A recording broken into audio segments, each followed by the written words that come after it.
From inside the keep of Immortan Joe, it's the DigiGods. Please welcome two milk slaves who are currently hooked up to that lactation machine. Wade Major and Mark Kaiser.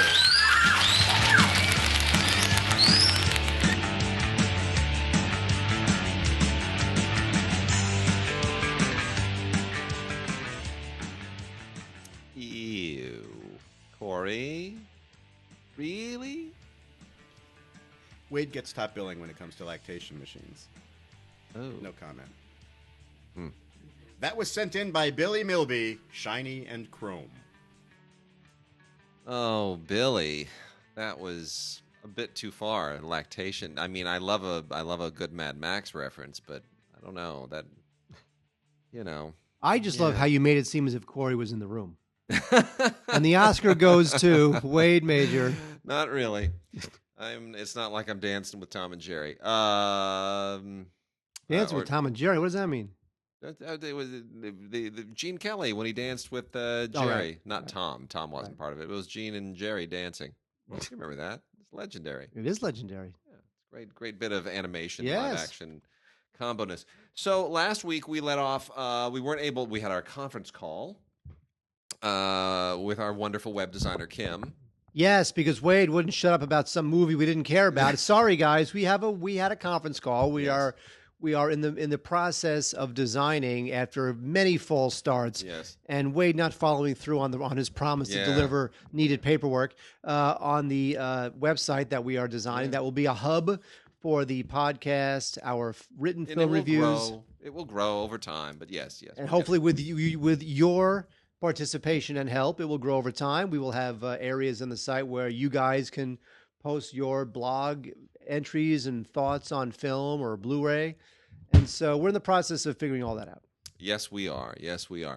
And so last week we left off. We had a lot of stuff we were going to talk about we didn't get to. So you know what? We're going to pick up right there this week. We're still in classic movie mode here, and there's some really, really great stuff. And I'm glad we can start off this week with this because it's so awesome. It is often discussed, is often talked about how women just don't get the same breaks in the film business. There aren't enough women directors. There aren't enough women screenwriters. There aren't enough women behind the cameras. And it was not always thus. That is more a phenomenon that happened sort of after World War II, frankly. And much more a phenomenon of the 50s and 60s and afterwards, because a lot of women were writing. I mean, in the 1930s and 40s, A lot of them were editing, a lot of women were editing, and they're for also colorizing. Yeah. So it was a more egalitarian industry actually prior to the 1950s, prior to the aftermath of World War II. That's when it became decidedly male. But we have an amazing boxed set here from Flickr Alley. We love Flickr Alley. They do such great work. They are, of course, also a partner in Filmstruck. They furnish a lot of the product that shows up on Filmstruck. And Flickr Alley, working with the Black Hawk Films Collection and Lobster Films and the Library of Congress, but primarily with Black Hawk Films, which is the library that was put together by David Shepard so lovingly before he passed away far too recently last year. This is Early Women Filmmakers, an international anthology, and it is a wonderful, wonderful box set.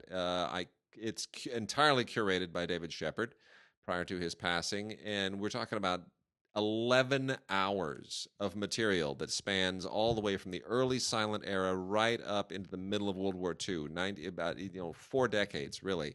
4 decades in 11 hours, and it is amazing. 24 films on 6 discs.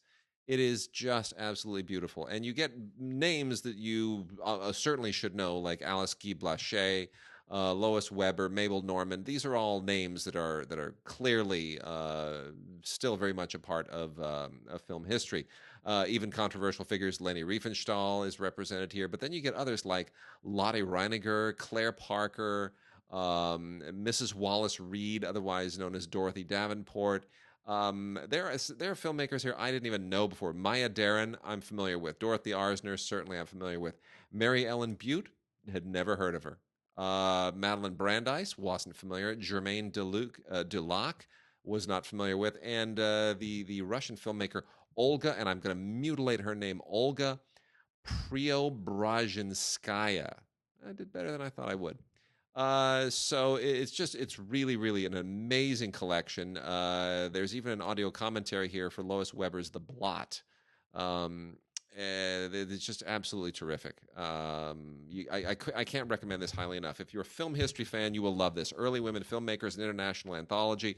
It is on Blu-ray. It is beautifully transferred, amazingly well curated. This is classic film history. You got to have this. So you didn't like it? It was okay. So, Mark, we got a bunch here from Twilight Time. And we love the Twilight Time. We love Twilight Time. Go to twilightimemovies.com. Twilightimemovies.com. You are going to just absolutely revel in this. So, one of the Japanese directors that I was less familiar with from the New Wave period, the Japanese New Wave period, is director Kiyoshi Saiki. Now, I'm familiar with the films, never really saw much of his stuff. I just knew he was in the mix. He wasn't up there with Kobayashi or Kurosawa or, Kon Ichikawa or Ozu or those guys. I mean, there are others that were sort of, but this is really an amazing movie. This is called Brutal Tales of Chivalry. And it is, it's more pulpy, but it's a great early performance by Ken Takakura as a Yakuza who comes back from World War II and discovers that his home village has been completely obliterated, and that leads him into a dangerous path. Let's just say a dangerous path, and we all know usually what that path consists of. But it's really, really it's a tough film. It's an artistic film. It walks a really, really interesting line in terms of its themes and its emotions. And it's really rock solid, and it's beautifully done. And Toei, of course, is one of the oldest studios in existence, and this is a wonderful get for Twilight Time from the Toei library. So I salute them. Well done. We also have from Twilight Time Inferno in 3D. This is from a previous 3D era of the 1950s. A movie that is not exactly a 3D landmark, but certainly one that is interesting in terms of the history of 3D and why this would have been in 3D in the first place. A bunch of special features here, including the isolated music track, and Alan Rode and Lisa Ryan, the daughter of Robert Ryan, do a commentary on this, which is really, really interesting. And this is kind of this is a little bit of an unusual film to do in 3D because it's all like a two-hander in the desert, basically. Robert Ryan is a millionaire who is abandoned by his wife and her new lover in the desert, and he's got to sort of find his way back. And you think, well, why would that have been in 3D? I don't know. But it's a great, very sort of constrained, solitary story. And Rhonda Fleming as his wife is wonderful. Rhonda Fleming, of course, would go on to marry Ted Mann of Mann Theater fame. And, that's sort of her claim to fame now. But in any case, directed by Roy Baker, very, very well. Kind of a little bit like the Star Trek episode Arena.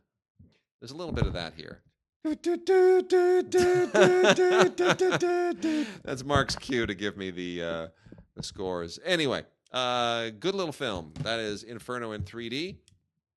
More recently, we have The Man in the Moon, which introduced us to Reese Witherspoon as a young girl. And this was also one of the last films directed by Robert Mulligan, one of the great directors of the Golden Era. So it's sort of amazing. Isn't it weird now to think that Robert Mulligan directed Reese Witherspoon?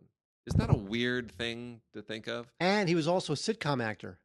Mulligan? Oh, that's Richard Oh, it's a Mulligan. different... Stop. Oh, my gosh. You pushed me over on that one. Okay. No, but I mean, it's a little bit of a weird thing because this is Robert Mulligan, who directed movies in the 50s and 60s. Well, that's the thing. Him working with Reese Witherspoon is a weird... it's like a cross generational Yeah. disconnect. It's like when Alfred Hitchcock worked with Paul Newman. Yeah. It's like they seem like two totally different eras. Yeah. Yeah. Now, or Charles Crichton working with Fish Called Wanda.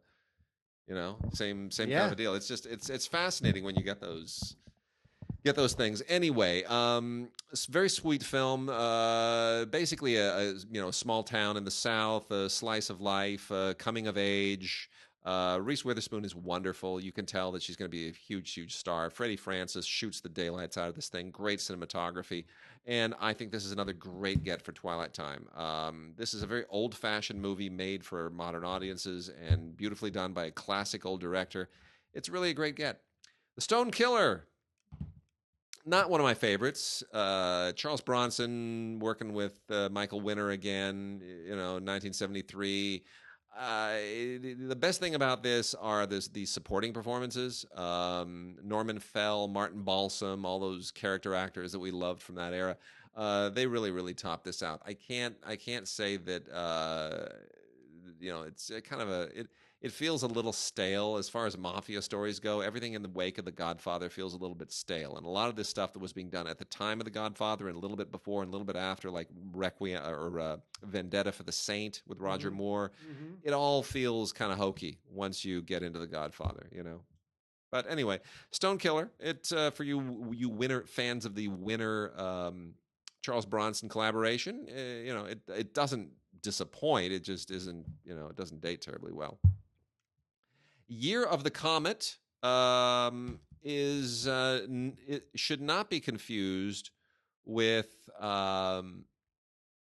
any of the other movies that have Comet in the title. There's Night of the Comet, which I'm particularly fond of. Night of the Comet is kind of a weird post-apocalyptic comedy. It's good, cool. Right? It's fun. So Year of the Comet, not to be confused with those. This is a Peter Yates film from 1992, more recent. This was a New Line production at the time through Castle Rock Entertainment with a sort of famous for being a film that was not as good as everybody that was involved in it. Penelope Ann Miller and Tim Daly were the stars, and you're like, what? Written by William Goldman, produced and directed by Peter Yates, cinematography by Roger Pratt. That's a lot of good talent, but it's a kind of a weird. It feels like something that Streisand and Ryan O'Neal would have passed on like 20 years earlier and sat around. Yeah, and then let's resurrect this old William Goldman script, and Streisand and Ryan O'Neal aren't going to do it because they're too old. So who's available? Penelope Ann Miller and Tim Daly. It's kind of weird. But still, William Goldman wrote it, so that's worth something. And I guess it's worth checking out. It's a really weird kind of anachronism.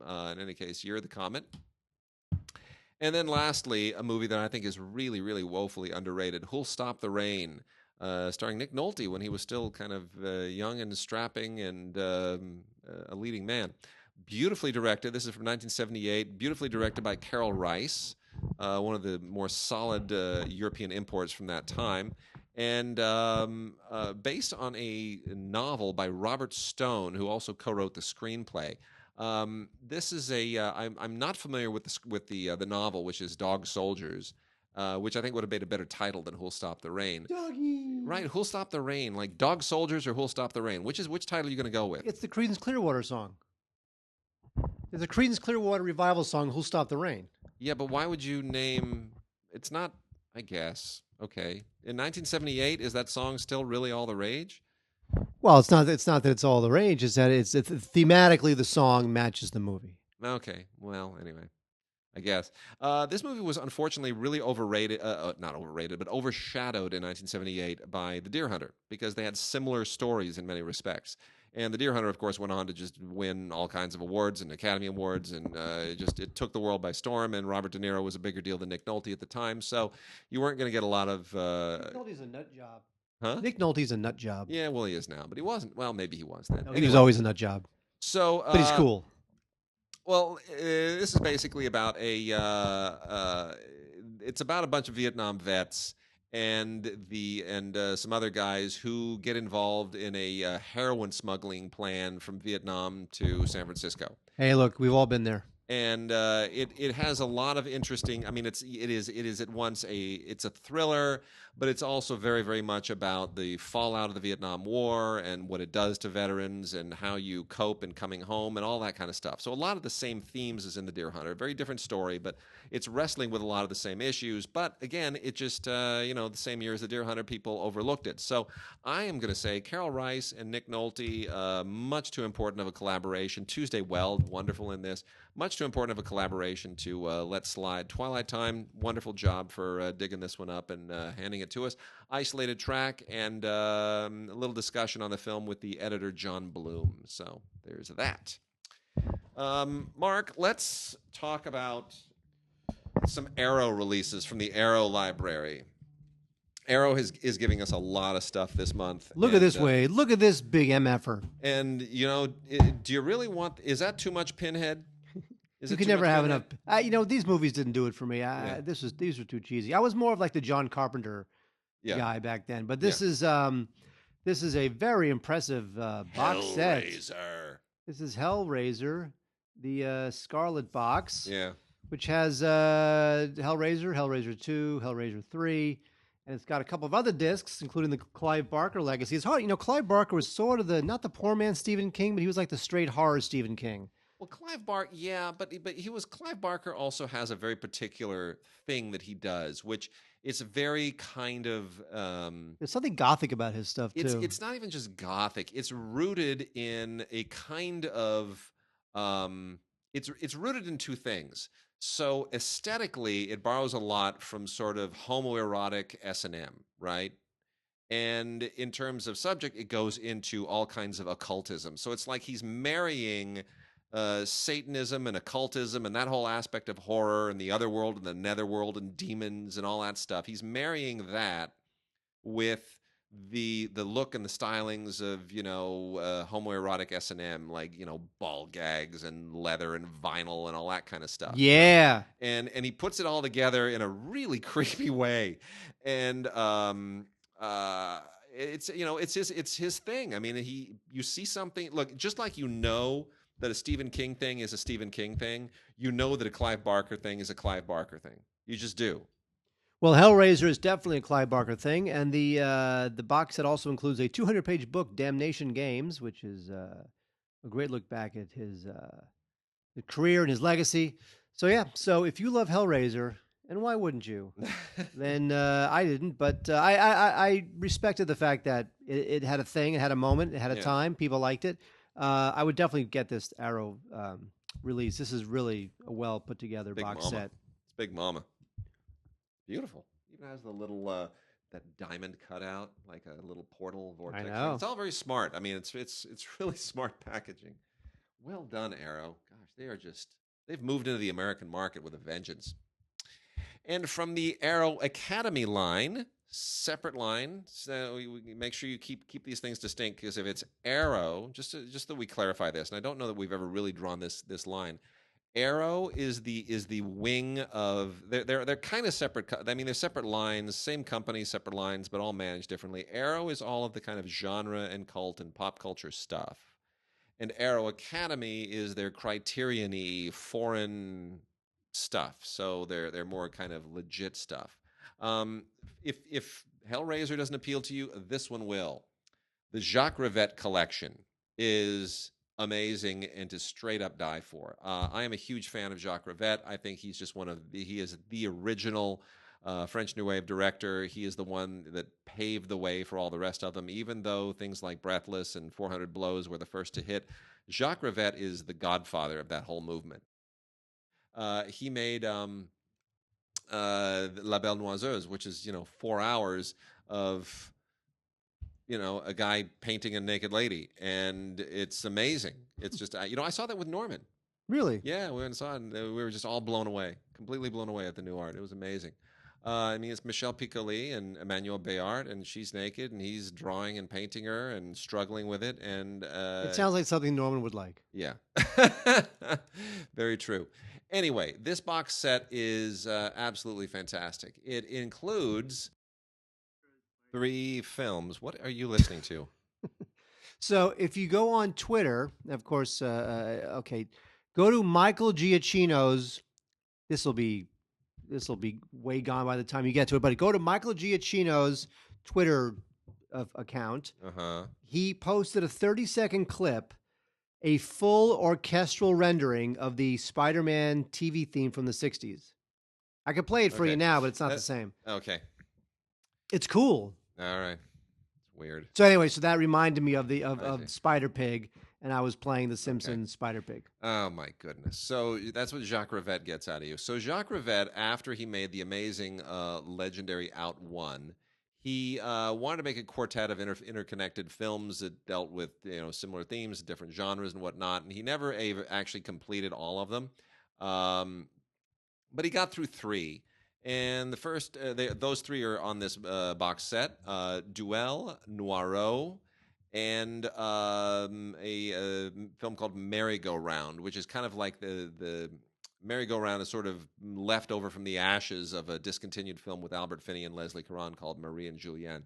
Anyway, it's fast. Duelle is a fantasy. Noirot is a pirate movie, and with Geraldine Chaplin of all people. And then the last one, Merry-Go-Round, is maybe the most legitimate film that ever starred Joe D'Alessandro, who was the Warhol guy, and Maria Schneider in a kind of a really cool, moody drama set in Paris. Anyway.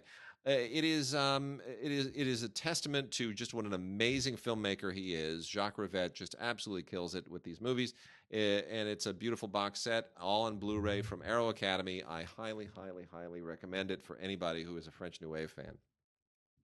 And then the remaining stuff from the Arrow labels, 2 from the Arrow Academy are 3 Brothers by Francesco Rossi, which is Blu-ray and DVD discs on this one. Tons of special content, beautifully restored from 2K source materials. And this is sort of it's not a neorealist film. Rossi is not really a neorealist per se, but he kind of flirts with that with a lot of the same with the milieu a little bit.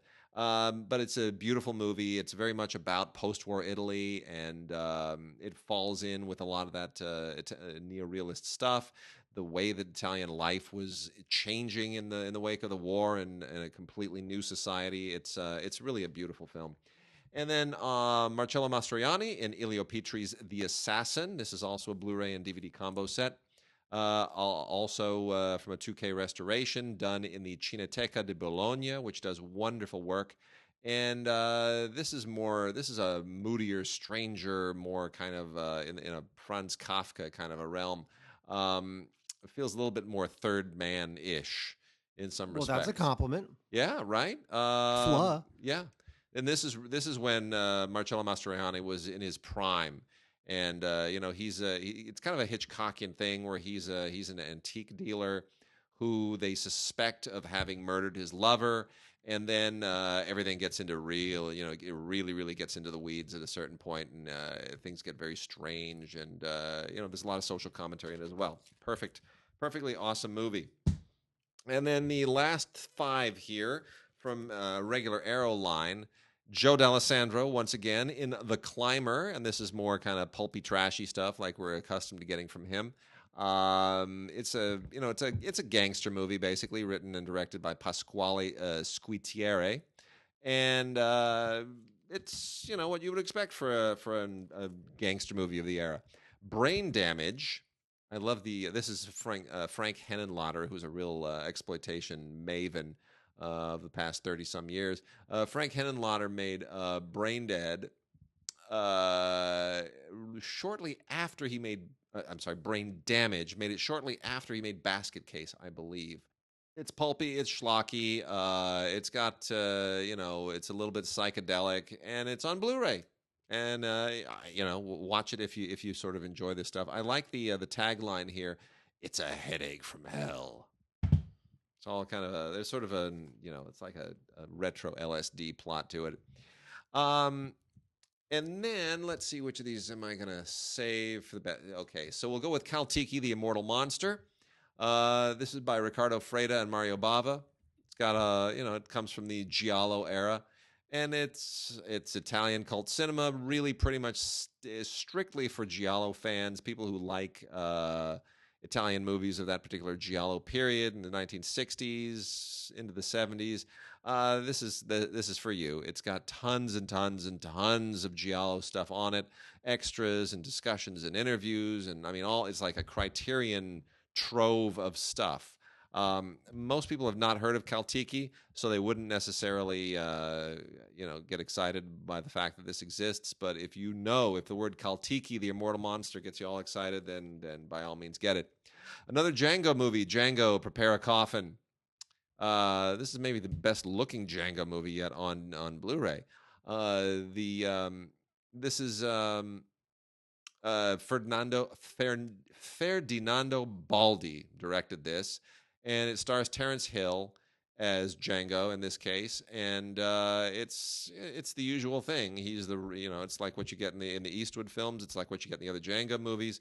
He's a gunslinger, and he's kind of a lone, Ronin samurai type guy, and he has an interesting plan to take down a corrupt local kind of boss, a local political boss. And this is how he executes his incredibly bloody and clever plan. And then the last one here, you gotta have this. If you're a fan of Yakuza movies, you're gonna love this.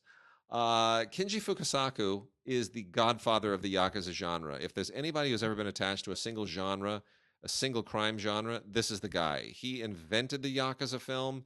He perfected it. And he hard-boiled it. And Kinji Fukasaku has made a lot of great movies, including Battle Royale, which may be that was his swan song, and it's one of his most famous films. Battle Royale is like, the Hunger Games amped up. That Battle Royale is the Hunger Games rated triple R. Yeah, it's for real. It's the Hunger Games and Logan in one film. There it is. And this here is pretty darn close, though. Cops versus Thugs. Although it looks like it says Oops versus Thugs. Turn that around. Does it say Oops versus Thugs? Yeah, but it's Cops versus Thugs. The C and the O are too close together. Yeah, it's probably not the best graphic representation. Anyway, all takes place in 1963 in the city of Kuroshima. And do I need to tell you what the plot is? The title is the plot. The title is the plot. So there's cops and thugs, and it's just relentless, and it's cool. And there's some great twists in here. And it's really, really, really, really great. Fukasaku is it's not exploitative, but it feels just exploitation-y enough. Exploitation-y? Exploitation-y. It's really, really good. So, anyway.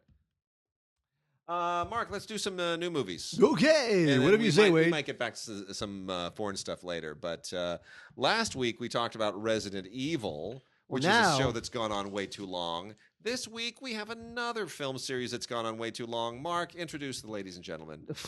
As much as I love Kate Beckinsale, I don't really want to see her in these movies. I think Underworld Blood Wars is, it's pretty much as bad as you would imagine. When are we going to get our Alien versus Predator mashup of Resident Evil and Underworld? Don't you want to see Kate Beckinsale totally just take on Mila Jovovich? Don't you want to just see them just go head to head? Well, it's so sad about Alien versus Predator because, Alien was such a crown jewel franchise, right? That they really destroyed it by pairing it with the Predator, which is a series I like, but it's more of a B-movie series. But these two, Underworld and Resident Evil, they're so B-movie already. Yeah, just go for it. That if you put the two together, it would be two great tastes that taste great together. But I mean, hopefully, I'm sure it won't be, but hopefully this is just like the nail in the coffin of the series. I just think that it's just about time to put this thing to bed. I mean, there's plenty of blood and guts, and it's rated R. It's got a lot of bloody violence, which I think is good. Only because if you're going to be an R, just own it. But and I do like the fact that it was directed by a woman. I think that's a good thing. But ultimately, this thing ran its course 7 movies ago, and it's just trashy and awful and ridiculous. And just stop it. I seriously think they should mash those two up. There's no reason not to. I mean, they're both Sony, right? They're both Sony. They're both Sony properties, just like Alien and Predator, both Fox properties. Do it. I would go see that. I don't want to see another Underworld movie. I do not want to see another Resident Evil movie. But oh my gosh, If Kate Beckinsale and Mila Jovovich were to go womano a womano, I would be so into that. I would. I'd be there in a heartbeat. But it would not result in double the box office. Does it need to? Well, here's the thing. I'm sure these Resident Evil and Underworld films, what do they cost? $25-30 million a piece? Yeah, probably that. Right, something like that. I mean, I'm sure the return on investment there is pretty good. I'm sure it is. It's international. It's blood and violence and guts, and it doesn't require much subtitling because it's just a bunch of people I fighting. think it would be so fun if they did that. But if it would be so much but fun. if you put the two together, you might really kind of undercut that return on investment. You do it as a Batman versus Superman kind of a deal, right? They go womano a womano, and then they realize they need to team up to take out the zombies and the freaking werewolves or whatever, and then there it is, zombies and werewolves team up. Oh my gosh, right? And the whole thing becomes a prequel to the Twilight films. Oh my goodness. Anyway, all right. So let's see what else we got here. Collide, not colitis. Collide. Might as well be colitis. Nicholas Hoult really needs to be doing a better job with his career. I got to be honest.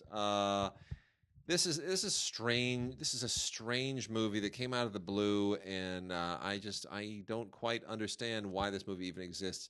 Everyone in it should be doing better work. Anthony, I mean, look, if I said to you, there's a movie with Nicholas Hoult, Anthony Hopkins, Ben Kingsley, and Felicity Jones, what would you say? Delicious. Right, but I mean, you'd be like, oh, really? It's like a period film, right? It's what is it? Felicity Jones, by the way, she's engaged to be married. That means that I cannot marry her. Who's she gonna marry? Oh, some guy. Some dude? All right, well. And Anthony Hopkins, what is he doing in this? It's called Anthony Hopkins had three open days in his schedule. And Ben Kingsley, too. Well, Ben Kingsley will do anything. It's a crime film. I don't expect those four people in a crime film. Yes, I really don't. It just doesn't. Anyway. So it's kind of it's a young lovers on the run sort of thing. Nicholas Hoult and Felicity Jones are in love. And Nicholas Hoult, used to work for a drug smuggler, played by Ben Kingsley. And then you got Anthony Hopkins playing kind of a mob godfather guy, and they need a little bit of money for one last heist, and yada yada. There's all the usual stuff, and I don't know why all these people made this movie. I just don't. I don't know what would possess these people to do this. It just feels like they all have good careers going. Felicity Jones has got an Oscar nomination, and she was in a Star Wars movie, and Nicholas Hoult was in Mad Max, and Anthony Hopkins and Ben Kingsley, they're distinguished actors who have their Oscars. Why would you do this? How much money do they throw at people? I don't get it. Anyway, it's very run-of-the-mill. Doesn't ruin anyone's careers, but it certainly doesn't help them anyway. The Shack. Oh, is this that B-52's movie? Exactly. That's the Love Shack. Oh. Okay. So anyway, this is the completely charisma-free Sam Worthington, who you got to figure this guy. He starred in Avatar and a Terminator sequel, right? He was like the thing for like 18 months. And he was the first choice to replace Mel Gibson in Mad Max. Yeah. But then they realized this guy is just a dark hole. He's a black hole of just no charisma. He gives you nothing. He's just a big empty vessel of nothing. And somehow he winds up in the shack, which is nothing but just like weepy emotions. It's about this this father whose daughter disappears, and they got to find her. And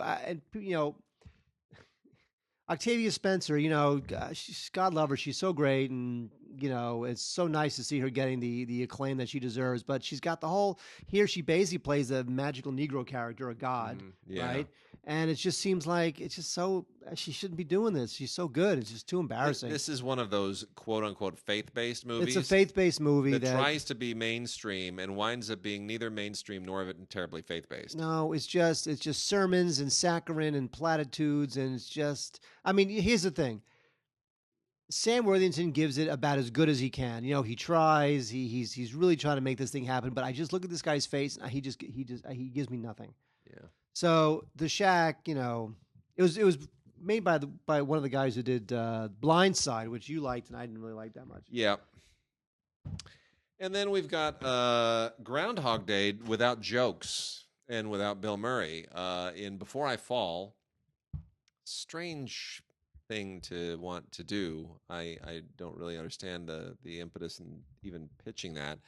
But anyway, this is the idea is that you got a woman who starts to relive the same day over and over, and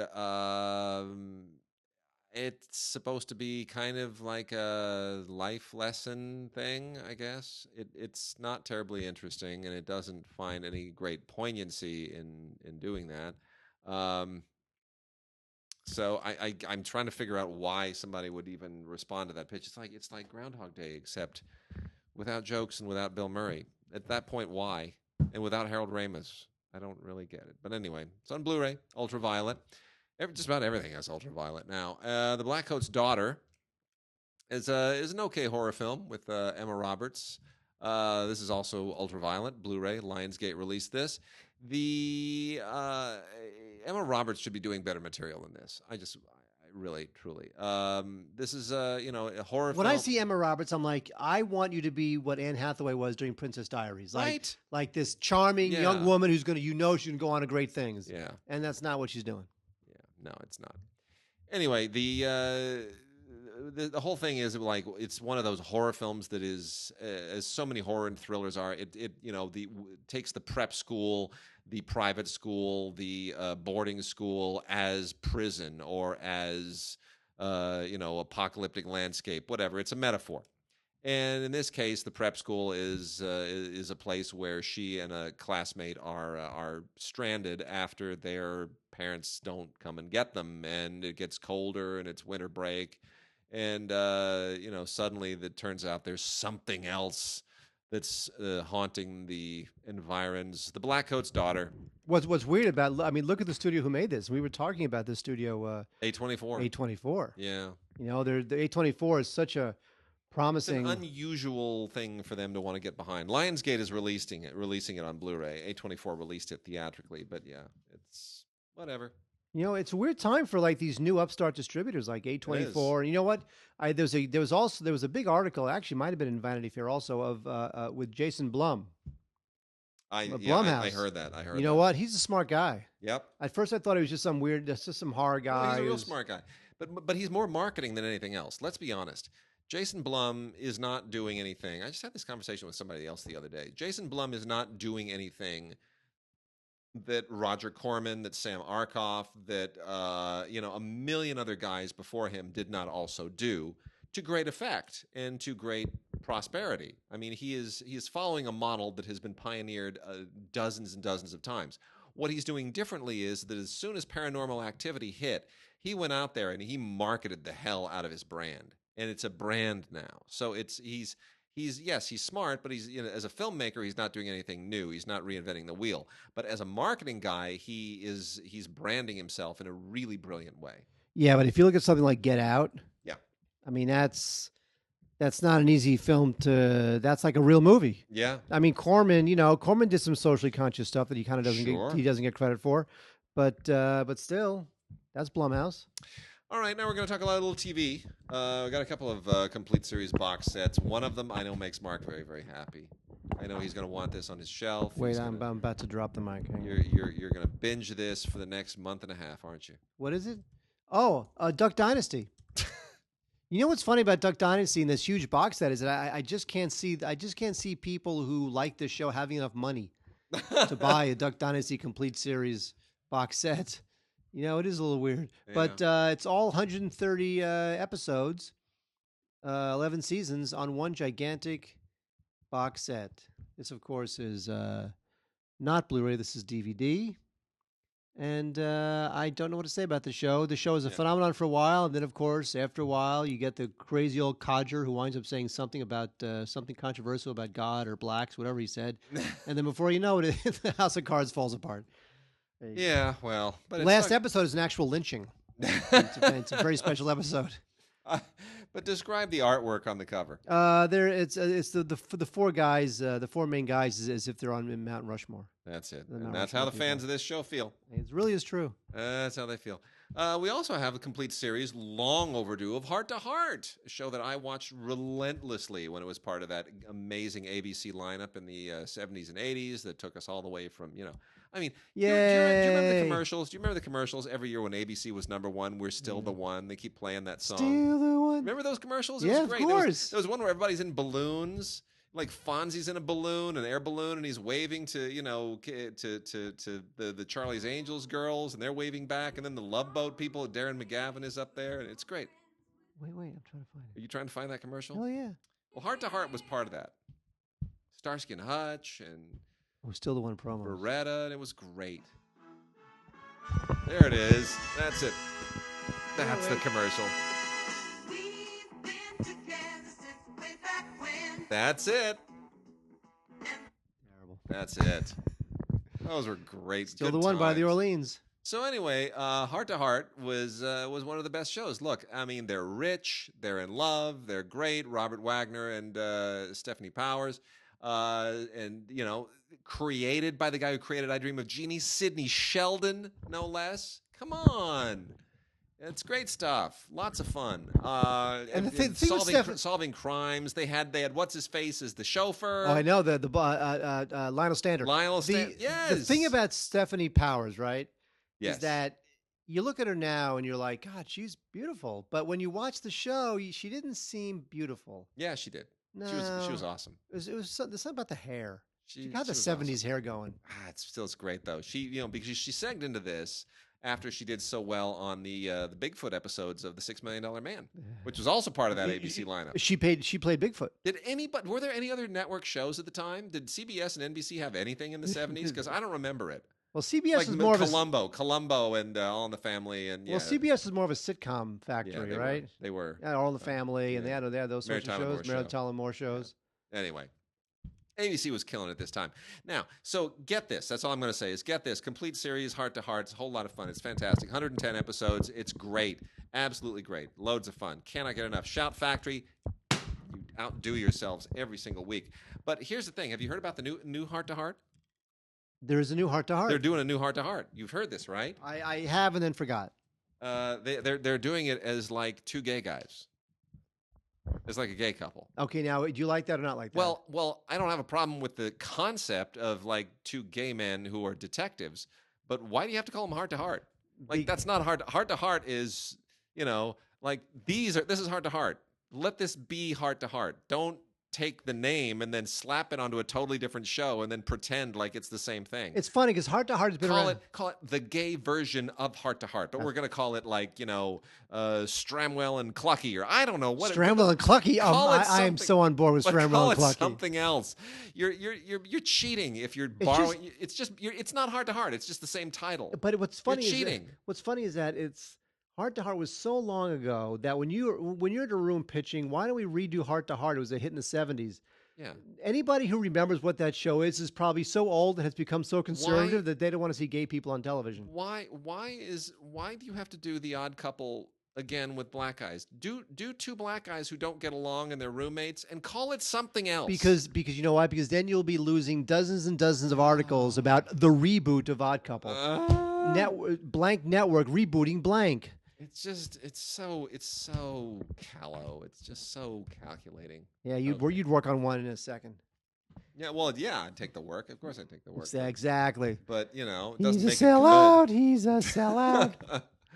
Okay, and then let's see. Let's get into some stuff. Decoy. Decoy is a Beverly Garland show from a million years ago that ran for 39 episodes, and then everybody promptly forgot it. Now, Beverly Garland, Hi, Wade. Mark cannot handle a microphone today. You know what? It's the tripod. This tripod's messed up. Uh-huh. And also, this cord is too thick. Okay. And also, I'm stupid. So Beverly Garland is an actress from of yore, 1950s primarily, and she has sort of branded herself. She's like behind these shows now, right? These shows where all the old stars gather and they do, they sign their pictures and all that stuff. These memorabilia shows, they're out here in the Valley, right? You know that. Oh, half those guys from the 70s and 80s that's how they make their living. Yeah. They So were the fourth banana on some horrible show. And So they she sign has autographs. become the godmother of that whole thing. Anyway, this was a show from 1957, and it was basically just a crime show. She was a policewoman, and it dealt with a lot of real life stories, and it was kind of sort of dragnetty and police-womany. It sort of found it, but it didn't really find an audience. It found a place in those genres, but it didn't really find an audience. So it didn't last past the 39 episodes, but it's well worth rediscovering. Beverly Garland is a terrific actress. She's really believable as a policewoman, and it's a cool show. It's a nice little blast from the past. So check out Decoy, 39 episodes from Film Chest, who does so much interesting stuff too. They're always rediscovering fun things. Wade, The Last Ship is a show on TNT, and it's about a virus that wipes out most of mankind, and everybody who's on the ship, they're immune, and they don't get the virus, so they've got to float around and try to find a way to stop the virus and save the world. And there it is. That's The Last Ship. This is season 3 on DVD. I will say that the reason why the show depresses me is because one of my editors, one of my AEs on I work at E. One of my AEs quit me to go become an AE on The Last Ship. Oh. Now, if you're an editor, you want you want to go from E, where you're cutting like some 2-minute piece on the Selena Gomez's latest tweet. Yeah. You want to go to like a 1-hour episodic network thing. Sure That's a hard gig to get. Yeah. Even as an AE. Yep. So he's like, Mark, I think I'm going to get this AE gig at Last Ship, and I'm just letting you know if I get it, I got to take off. I'm like, hey, man, you got to do it. So he left, and I don't know if he's still on the show. But anyway. Do what you got to do. Also, I think, you know what? I feel bad for the show, actually, because Eric Dane, who's the star of the show, they had to shut down production because Eric Dane was suffering from depression. Really? Yeah. I did not know that. They shut the show down because he's suffering from depression. Holy cow. I don't know the latest, whether they've, whether the show got picked up, whether they've restarted production. But I feel bad because you get this guy, Eric Dane, and there's like 60 people who work on these shows, Yeah. And the star gets depressed. And all these people they're basically out of work. Here's a question mark. Question mark? So season 4 of Inside Amy Schumer, Comedy Central. Got it right here. There's not a lot on here. It's just, it's season 4 and it's some funny stuff. And then there's a little thing on inside the writer's room and some outtakes. Okay. The show is still funny. It's a good show. You're like, sure, you're not really. I'm a little over her. She's got to figure out the next phase. Okay, but here's the thing. So the show is still funny. She's still funny on it. I agree. She has to figure out the next phase. But is she a movie star? We had a moment with the thing, the Trainwreck. Which, by the way, I loved. That is a great, hilarious movie. It's a funny movie. It's too long. Well, all those, but I think there's also a little bit. I mean, yes, it's charming and it's got the Apatow touch, and Apatow makes things that should not work somehow work. And he also makes things too long. He makes things too long, but somehow, with few exceptions, he tends to find a way of manufacturing success out of something that really should not succeed. That film should have had a lot of problems. When you've got Amy Schumer and Bill Hader on screen, and they are not as funny as LeBron James, when LeBron James is stealing scenes from both of them, that, to my mind, is a problem. But it didn't end up being a problem in the movie. People still liked it and they loved it. But the question is, notwithstanding that, Knocked Up was a big hit too, and Katherine Heigl went and put her career right into the meat grinder and destroyed her credibility overnight. I mean, she has never had another movie like that. So, is Amy Schumer just going to be another one who loses it after she unmoors herself from Apatow? Yeah, I think she should do stand-up and write films. Because you realize that Goldie Hawn thing, what is it? Snatch? What? Seriously? I don't know what that was. What is that? Let's remake Ruthless People with Amy Schumer and Goldie Hawn and do a mother-daughter thing. What's going on? I don't get that. I don't get. Oh, you know what? It's a complete Mother's Day play. Let's get Goldie Hawn, her first film in God knows how long. So I get it. It's a complete Mother's Day play. Fine, fair enough. Okay, so now, as someone who engages in professional punditry about this business, let me give somebody a word of advice. If they are saying, oh, let's make a play for Mother's Day, every movie that is released on Mother's Day has tanked for at least 20 years. Mother's Day is arguably the second or third worst weekend to release a movie in the year. Labor Day weekend, easily worst weekend for a movie of the whole year. It's the worst. You do not want to release on Labor Day weekend. I would say number two, I mean, the weekend after New Year's is right up there. That's pretty bad. But I would say Mother's Day is even worse. I would say Mother's Day weekend, don't do that. Don't do that. Don't release a movie. Just hold things back. Don't play for Mother's Day. Christmas used to be the worst too. Now Christmas is like a legitimate. Christmas has gone. Well, it depends. You know, I mean, when I was growing up, Christmas was like nobody released a film on Christmas. Well, when you worked at the AVCO, what did they tell you about Christmas? It's fun and people love each other. Okay, that's great. No, when I was working at the National, when you were working at the AVCO, just a few blocks away, and we didn't know each other. They told me, they said Christmas is the biggest weekend of the year. Christmas weekend, that's it. You want your movie opening then, because people go like stand in line forever. Now maybe that was just a Westwood thing, but Christmas was a big deal. Huh. Yeah. Interesting. Yeah. Yet at the same time boring. Yes, very good. That's a lovely thing.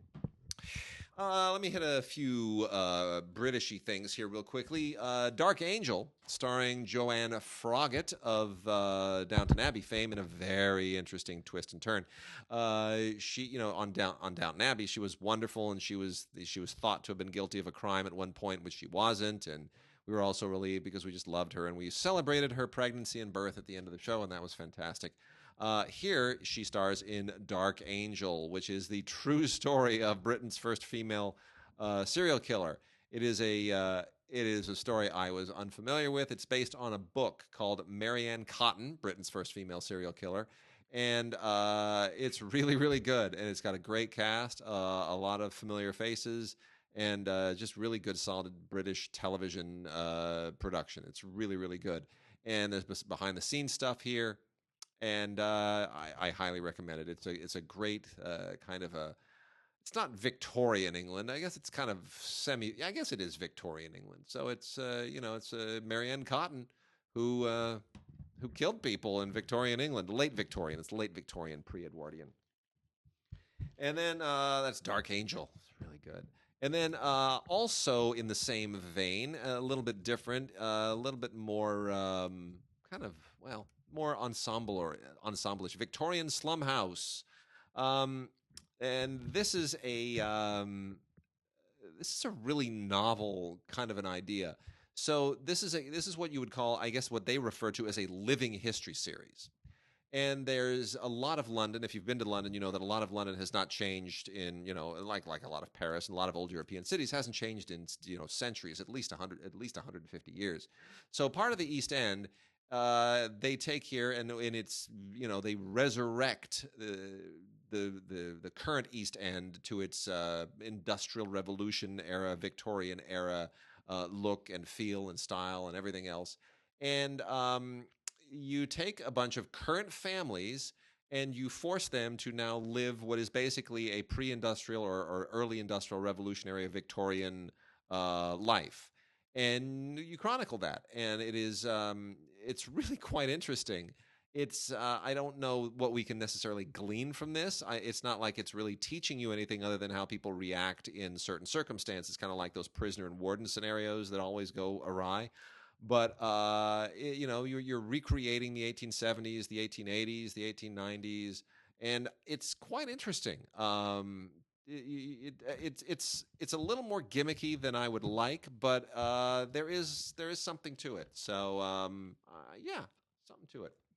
Martin Clunes, Islands of Australia, the wonderful star of Doc Martin, takes time out to do what a lot of British stars do, which is host a travel show. It worked for Terry Jones. Poor Terry Jones. Isn't that sad? I know. That makes me very sad. Worked for Terry Jones, and it's going to work for Martin Clunes. So he goes to Australia, and he, goes scuba diving and snorkeling and plays with all kinds of fun animals and takes you into wonderful places. And, he explores the islands of Australia and makes you wish that you could afford to be on vacation all the time, too. Code of a Killer. is it's an okay thriller starring David Threlfall, who's a wonderful actor, and John Sim, with whom I am relatively unfamiliar. This takes place in the 1980s. It is loosely based in the events surrounding the use of DNA, which was in its nascent stages then, to catch the double murderer of two young girls. And that normally would not necessarily be a really. I'm of the mind that forensics and the digital era have kind of ruined cop shows on television. I think that now that everybody can kind of put things under a microscope and then Google them, that makes procedurals a lot less interesting. I don't think CSI is the CSIization of procedurals has not been necessarily a good thing, but people like it anyway. This sort of goes to the roots of that, and it is more interesting than I think it probably should be. So if you have some interest in how that all kind of came to be, it actually sort of traces its roots to this story. And then Golden Years, Armed and Elderly. Come on, Mark. Forget about the Sunshine Boys. This is where it's at, Aw. right? They remade Going in Style. I never even saw it. They remade Going in Style. Yeah, I know. Morgan Freeman and Alan Arkin and lame. Lame. Not interested. These things shouldn't be remade. But this is actually sweet. This is a television movie made for the UK about a suburban elderly couple who just cannot make ends meet with their pension. And you know what they do? They kill people. No, they don't kill people. On a They full-on rampage. No, they just start. They start robbing. They start robbing. They become like an elderly Bonnie and Clyde. Kill people. And no, rampage. Anyway. The thing about this is they eventually enlist all of their elderly friends, and it's a chance for a lot of aging British actors to really have a whole lot of fun. A lot of wonderful people show up in this, including Simon Callow, who I can never get enough of. I wish Simon Callow would act more. I really do. I wish we'd see him more over here. I know he acts quite a bit in the UK, but Simon Callow is just the best, especially in Four Weddings and a Funeral. So, and a good filmmaker, too. Very good film. Bernard Hill, Virginia McKenna, Ellen Thomas. I mean, Una Stubbs. Really, really just great British actors. So this is a lot of fun. I enjoyed it. Kill people. Okay, stop. DC expands their brand just a little bit more in Vixen the movie. This is basically a big supercut of a bunch of shorts that were on the CW online, and they put them together and they kind of created some new footage to make a movie called Vixen the movie. Vixen is a hero who grew up in Africa, and then she winds up she has the strength of animals. She can be strong as a gorilla or as fast as a cheetah. I mean, I don't find its character all that interesting. But so what they did is they threw in Green Arrow, they threw in Flash, they threw in a bunch of other folks, so that at least there's some tie to the live action stuff that's on CW now. This, of course, was overseen by Greg Berlanti, who is becoming just the DC guy. I mean, I wish he'd do the movies. I do. Like I wish that he would Godfather the movies. I trust him more than Zack Snyder. So much more. So if you're into if you're into every single gosh darn character in the DC universe, then I guess you got to at least watch Vixen the movie. Then there's a show called Ice, which is on the Audience Network, which you can watch if you have DirecTV or Uverse. If not, then you're not missing all that much. This has a great cast and it's a good pedigree. This is Donald Sutherland, Ray Winstone, who's awesome. And one of the episodes, I think probably just the pilot, was directed by Antoine Fuqua. But this is when I say ICE, this is not about immigrations and custom enforcement. This is about ICE merchants, ICE dealers, and it's not great. It's got some moments. I think what I liked about it is that it gets into a little thing about the way this family came together. I kind of like the fact that the reason why this family was able to have success in the diamond business is because they escaped Europe when the Holocaust was starting, and then they became the secular Jewish group, still kind of holding their position in an industry that's kind of run by Hasidic Jews, especially in New York. So I think there's some interesting stuff to mine there. At least it's not like a typical, bunch of action crap. So there is something there. I just don't know that the Audience Network has the budget to be able to afford the writers and showrunners who are going to make this thing work long term. But for now, we have season 1 of Ice, which of course on the cover says an AT&T original series, which I find very depressing. Yeah, An AT&T original series. That's dreadful. An AT&T, your phone company, is now making original series. You know, American Telephone and Telegraph is making original series. Just wait until the Postal Service starts making original content from UPS in the world. Original content from FedEx. That would be great. That'd be fantastic. You're from your hardware. Your True Hardware presents. It's just gonna be the worst. Ace So- is the place with your helpful hardware man. We've got we have a few we've got a few foreign films we want to get to. Might get to some anime here before the end of the show. So forget about L and Verhoeven and all of his weird twisted sexual fetishes.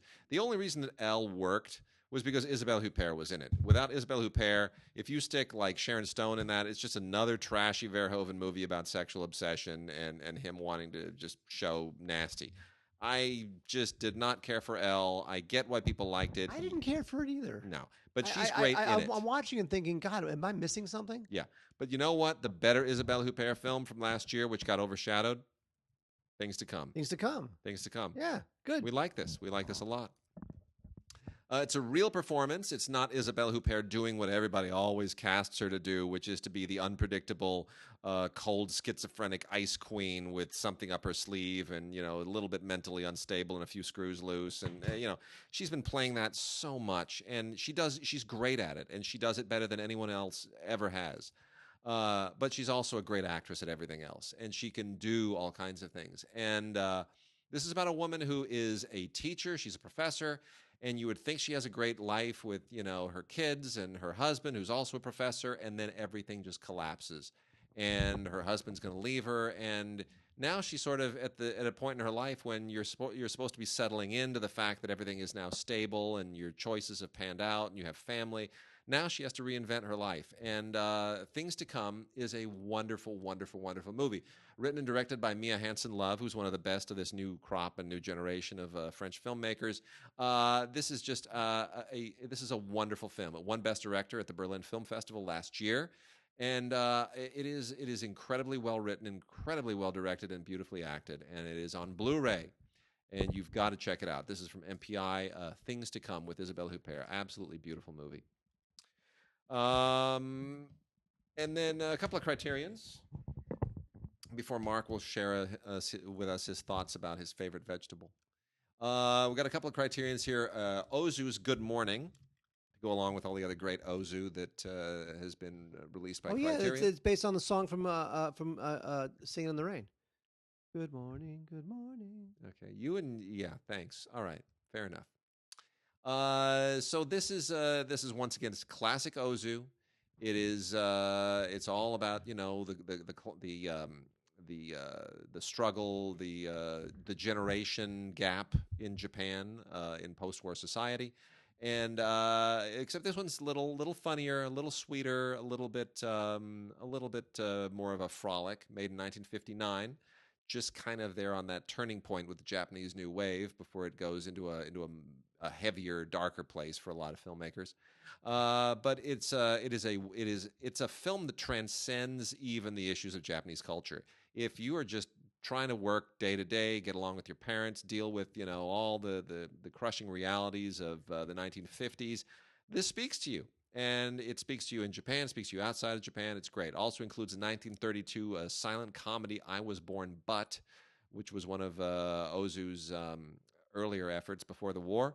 And there's an interview with David Bordwell, one of the great, who writes all the great books that I even used as a textbook. And a bunch of other fun things, including a 1929 silent film that Ozu made called Straightforward Boy. Just a piece of it that it doesn't exist in its entirety. It's kind of a lost film. And then we also have the late Chantal Akerman's masterpiece, Jeanne Dielman, 23 Quai du Commerce, 180 Bruxelles. That means 1080 Brussels. Otherwise known just as Jeanne Dielman. which is legendary. This is the film that everybody usually associates Chantal Akerman with. It's now on Blu-ray. Story of a widow who is basically just trying to make her, maintain some stability in her life, and it is just a beautifully made film. It is fantastic. It is far and away the film that Akerman should be remembered for, and it is challenging and beautiful. It's a 2K restoration, tons and tons and tons of extras. You learn so much about the film and Akerman from watching the extras, and then you watch the film again, and it's just a revelation all over again. Beautiful, beautiful film in every conceivable way. There's something beautiful in every conceivable way. Don't say that. My Life as a Zucchini was nominated for Academy Award for Best Animated Feature Film. This is stop motion animation, and it's it's poppy and fun and colorful, but it has kind of a sober heart because it's about a young zucchini person, 9-year-old, and they loses the mother, is taken to a foster home, and has to kind of try to find a new family. They swagged the hell out of us with this movie, didn't they? Why did I not love this movie as much as everybody else loved it? It's a sweet film. It's Swiss, sure, and it was Oscar nominated. And I don't know. I mean, it's maybe it's. I think after a while, after 10 minutes, I was like, "You're just gonna play in your room and." Is there something happening in this movie? It's much more. It's not. There's not going to be a big set piece in there. It's a nice, sweet. Is there a big superhero fight in it? No. But here's the thing: they swagged the daylights out of us during award season with this. Like, you got the keychain, right? The little guy on the keychain, zucchini keychain, sure. And you got the zucchini T-shirt. No, you didn't. I didn't get that. You didn't get the zucchini T-shirt? No. Oh, I got the zucchini T-shirt. I would have given it to Goodwill. I wouldn't want that. My daughter already knows all about this because there was so much zucchini stuff around the house. She was playing with the plate with the keychain, and then I would wear the T-shirt to bed, and she would go, "That's zucchini." No, my daughter knows all about this movie. It's une courgette. Yeah, well.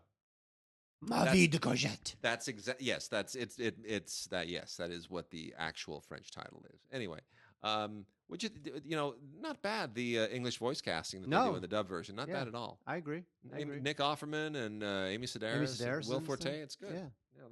They got the right voices. I still like the French version better, but still. Mark, let's wrap out. I want to make mention of a few anime things, if I may. Funimation has released what is really a historic piece of anime, and very often the anime that we talk about is like, if you're not an anime fan, don't bother. It's just you need to immerse yourself in a world that has been preceded by dozens and dozens of seasons and hundreds of hours of immersive robot and post-apocalyptic and futuristic fantasy worlds and Gundam suits and all kinds of things. Not so here. Momotaro Sacred Sailors is the first ever animated feature film made in Japan.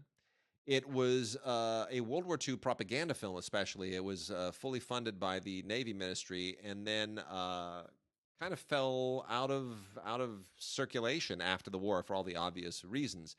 But it's been rediscovered. It has been restored by Shikoku, the oldest film studio in the world, like 120, 130 years old. I mean, right from the 1890s when Shikoku was first established. Funimation played a part in helping get this restored, and this is the first time that it has been released in high def. This is a beautiful Blu-ray and DVD combo set. This was screened last year at the Cannes Film Festival, and it is a truly, notwithstanding the propaganda aspects of it, this guy and his animal friends and their hyper patriotism.